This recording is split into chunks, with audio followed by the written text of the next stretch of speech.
Sabadi, kính chào quý vị và các bạn. Quý vị đang theo dõi bản tin tiếng Việt của Đài Truyền hình Quốc gia Lào ngày 5 tháng 7 năm 2016. Và ngay sau đây sẽ có những bản tin như sau. Lào luôn thể hiện vai trò thành viên tích cực, có nhiều đóng góp quan trọng trong sự phát triển tại Diễn đàn Hợp tác Á-Âu trong suốt 20 năm qua. Trung ương Đoàn Thanh niên Nhân dân Cách mạng Lào phối hợp với Trung ương Đoàn Thanh niên Cộng sản Hồ Chí Minh tổ chức gặp gỡ hữu nghị thanh niên Lào Việt Nam năm 2016.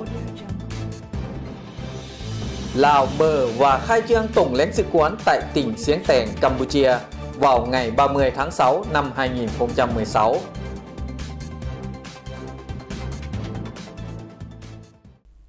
Tiếp sau đây là thông tin chi tiết. Để hướng tới kỷ niệm 20 năm thành lập Diễn đàn Hợp tác Á-Âu, Đài Truyền hình Quốc gia Lào đã có bài phỏng vấn Bộ trưởng Ngoại giao Salom Say Kommasith. Lào luôn coi ASEM là diễn đàn đối thoại quan trọng và có quy mô lớn nhất giữa hai châu lục, góp phần thúc đẩy xu thế hợp tác, liên kết khu vực và quốc tế. Tháng 3 năm 1996, tiến trình hợp tác Á-Âu Asia-Europe Meeting, gọi tắt là ASEM, được chính thức thành lập theo sáng kiến của Singapore, Pháp và sự ủng hộ tích cực của ASEAN. Đây là diễn đàn đối thoại không chính thức giữa các nguyên thủ và người đứng đầu chính phủ của các nước thành viên ASEM. Lãnh đạo của Liên minh châu Âu, EU và Ban thư ký ASEAN qua 4 đợt mở rộng ASEM hiện có 51 thành viên và 2 tổ chức là Ban thư ký ASEAN và Ủy ban châu Âu. Mục tiêu của ASEM là tạo dựng một mối quan hệ đối tác mới toàn diện giữa Á-Âu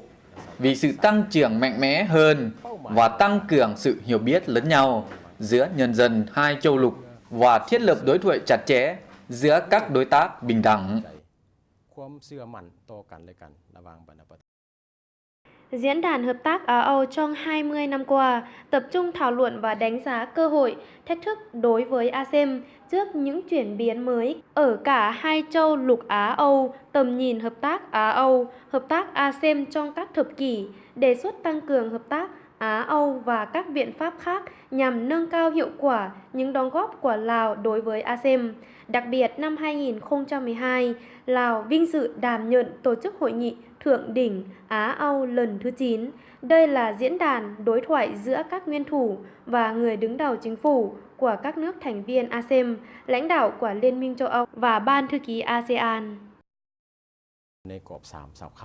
Là một trong 26 thành viên sáng lập ASEM vào tháng 3 năm 1996, Lào luôn thể hiện vai trò thành viên tích cực, có nhiều đóng góp quan trọng, được các thành viên đánh giá cao. Lào cũng là một trong những nước tiền phong đăng ký nhóm đi đầu theo nhiều lĩnh vực gồm biến đổi khí hậu, phát triển nguồn nhân lực, giáo dục và văn hóa du lịch. Đáng chú ý, tại hội nghị cấp cao ASEM lần thứ 9 tại Lào tháng 11 năm 2012, hội nghị đã đưa ra nhiều sáng kiến trong lĩnh vực quản lý nước và ứng phó với thiên tai. Ta đã thể hiện được vai trò của Lào trong việc hình thành cơ chế mới ở ASEM về đối thoại ASEM về phát triển bền vững, thành lập tại hội nghị cấp cao ASEM lần thứ 9, góp phần thúc đẩy hợp tác Mekong Danube. Để hướng tới kỷ niệm 20 năm thành lập Diễn đàn Hợp tác Á-Âu năm 1996 năm 2016, Bộ Ngoại giao phối hợp với các đối tác sẽ tổ chức hoạt động đi bộ và sức khỏe cộng đồng vào sáng ngày 9 tháng 7 năm 2016 tại Cổng Chiến thắng thủ đô Viêng Chăn. Lào đã tăng cai tổ chức nhiều hoạt động lớn trong cả 3 trụ cột hợp tác ASEM. Đến nay, Lào đã đề xuất nhiều sáng kiến và đồng tác giả sáng kiến khác. Các sáng kiến của ta đều được đánh giá là thiết thực, góp phần thúc đẩy hợp tác ASEM theo hướng ưu tiên của Âu Á nói chung và Lào nói riêng. Thưa quý vị, chiều ngày 2 tháng 7, thực hiện thỏa thuận hợp tác giai đoạn năm 2012-2017, Trung ương Đoàn Thanh niên Nhân dân Cách mạng Lào phối hợp với Trung ương Đoàn Thanh niên Cộng sản Hồ Chí Minh tổ chức gặp gỡ hữu nghị thanh niên Lào Việt Nam năm 2016 tại thủ đô Viêng Chăn. Gặp gỡ hữu nghị thanh niên Lào Việt Nam là dịp để tăng cường giao lưu hiểu biết lẫn nhau giữa đoàn thanh niên và tuổi trẻ hai nước, góp phần giáo dục cho thanh niên hai nước về quan hệ hữu nghị truyền thống đặc biệt Lào Việt Nam, khẳng định quyết tâm, trách nhiệm và phát huy vai trò xung kích của thanh niên hai nước trong việc giữ gìn, củng cố và tăng cường hơn nữa mối quan hệ truyền thống thủy chung trong sáng của nhân dân hai nước. Đoàn đại biểu thanh niên Lào tham gia gặp gỡ hữu nghị thanh niên Lào Việt Nam năm 2016 do đồng chí Sontanu Thamawong, Bí thư Ban chấp hành Trung ương Đoàn Thanh niên Nhân dân Cách mạng Lào và đoàn đại biểu cấp cao Việt Nam do đồng chí Lê Quốc Phong, Bí thư thứ nhất Trung ương Đoàn, Chủ tịch Hội Sinh viên Việt Nam, Chủ nhiệm Ủy ban Quốc gia về Thanh niên Việt Nam. Các đại biểu thanh niên Lào Việt Nam tham gia chương trình là những đại diện thanh niên tiêu biểu trên nhiều lĩnh vực,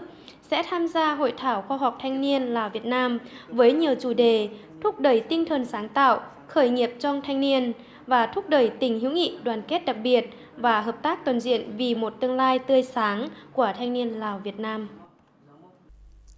Ngày 30 tháng 6, Đại sứ quán Lào tại Campuchia đã khai trương văn phòng tổng lãnh sự tại tỉnh Siêng Tẻng ở miền Bắc Vương quốc Campuchia. Tham dự buổi lễ có ông Sẻng Phệt Hung Bùn Nhuông, Thứ trưởng Bộ Ngoại giao và Thứ trưởng Bộ Ngoại giao và Hợp tác Vương quốc Campuchia, cùng với đại diện các bộ, ban ngành liên quan của hai nước.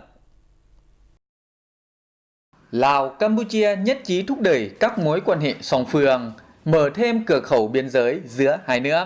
nhằm tạo điều kiện thuận lợi cho nhân dân hai nước. Đây là những kết quả đạt được trong chuyến thăm của Thủ tướng nước Cộng hòa Dân chủ Nhân dân Lào, Thongloun Sisoulith, tới Vương quốc Campuchia từ ngày 27 đến 28 tháng 6 năm 2016. 2015, tổng kim ngạch thương mại hai nước đạt hơn 24,5 triệu đô la Mỹ và có hơn 416.000 lượt người qua lại giữa hai nước. Đây là cơ quan đại diện ngoại giao đầu tiên của Lào đặt tại tỉnh Siêng Tẻng nhằm tạo điều kiện thuận lợi cho nhân dân hai nước qua lại, tăng cường thúc đẩy quan hệ song phương trong các lĩnh vực đầu tư, thương mại và du lịch giữa hai nước. Tổng lãnh sự Lào tại tỉnh Siêng Tẻng có nhiệm vụ hoạt động trên 5 tỉnh thành Vương quốc Campuchia như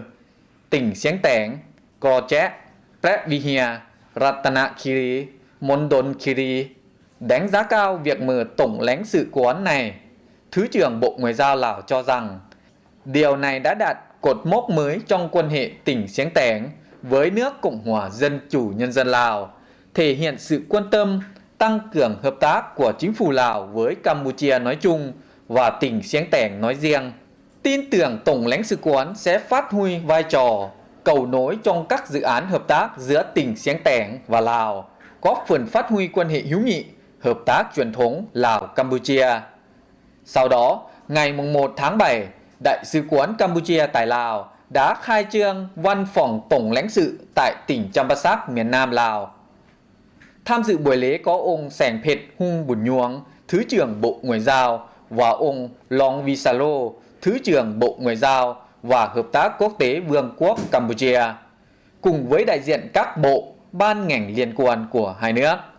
Quan hệ hữu nghị truyền thống Lào-Campuchia đã có nhiều bước phát triển tích cực trong thời gian qua. Trong đó, mối quan hệ kết nghĩa giữa các tỉnh thành của hai nước đóng vai trò quan trọng trong việc hội nhập cộng đồng kinh tế ASEAN và các khu vực. Năm 2016 tại Bộ Ngoại giao đã tổ chức lễ ký kết vốn tài trợ chương trình đào tạo bồi dưỡng nguồn nhân lực của chính phủ Nhật Bản dành cho Lào, với tổng giá trị hơn 308 triệu yên. Tham dự lễ ký kết có bà Khăm Pháo Ẩn Thà Văn, Thứ trưởng Bộ Ngoại giao, thay mặt cho chính phủ nước Cộng hòa Dân chủ Nhân dân Lào và đại diện của chính phủ Nhật Bản do ông Takeshi Hikihara, đại sứ đặc mệnh toàn quyền Nhật Bản tại Lào, cùng cán bộ nhân viên của hai bên. Dự án này là một trong những ưu tiên của chính phủ Lào và trong tương lai để tăng cường lĩnh vực giáo dục đào tạo nói chung và nâng cao kiến thức chuyên môn cho các sinh viên Lào nói riêng, cải thiện hệ thống giáo dục Lào để đáp ứng thời kỳ hội nhập trong khu vực và thế giới. Ngày 4 tháng 7 tại Trung tâm Hội nghị Quốc gia thủ đô Viêng Chăn, Cục ASEAN, Bộ Ngoại giao đã tổ chức cuộc họp báo cho đại sứ các nước, đại diện tổ chức quốc tế tại Lào về công tác chuẩn bị Hội nghị Bộ trưởng Ngoại giao ASEAN lần thứ 49 và hội nghị liên quan. Dự kiến diễn ra từ ngày 21 đến ngày 26 tháng 7 năm 2016 tại thủ đô Viêng Chăn. Tham dự và chủ trì hội nghị do ông Phongsavan Sisulat, Cục trưởng Cục ASEAN Bộ Ngoại giao, cùng với đại sứ các nước, đại diện tổ chức quốc tế tại Lào và các ban ngành liên quan.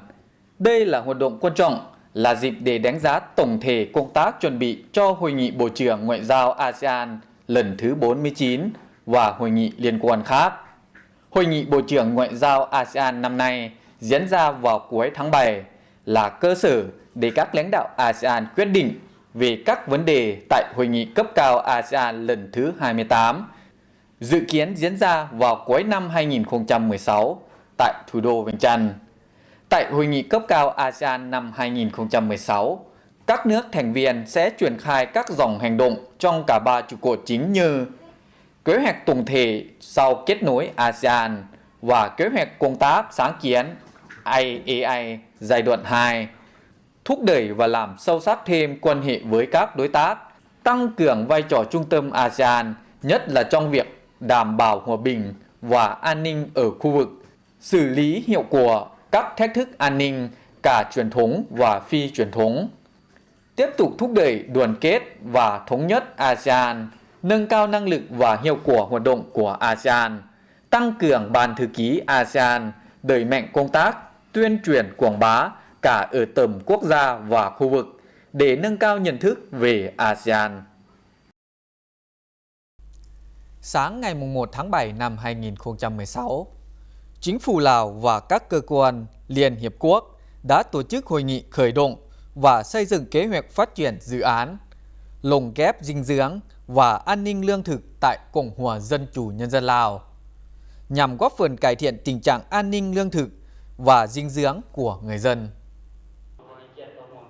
Tham dự và chủ trì hội nghị của ông Phuong Palisat Pawongviengkham, Thứ trưởng Bộ Nông lâm nghiệp, cùng với đại diện tổ chức IFAD, Tổ chức Lương thực Thế giới tại Lào, Phó Tỉnh trưởng, các ban ngành liên quan từ trung ương đến địa phương. Dự án được triển khai sau khi Lào cùng với 193 quốc gia thống nhất thông qua các mục tiêu phát triển bền vững nhằm chấm dứt đói nghèo vào năm 2030. Thực hiện mục tiêu phát triển bền vững,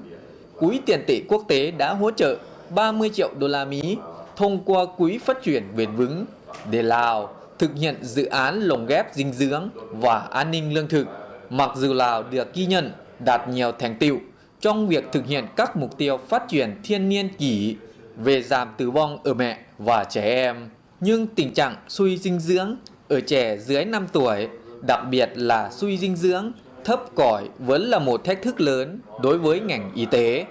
Bên cạnh đó, vẫn còn sự khác biệt đáng kể về tình trạng suy dinh dưỡng ở trẻ em giữa các vùng miền, các nhóm dân tộc.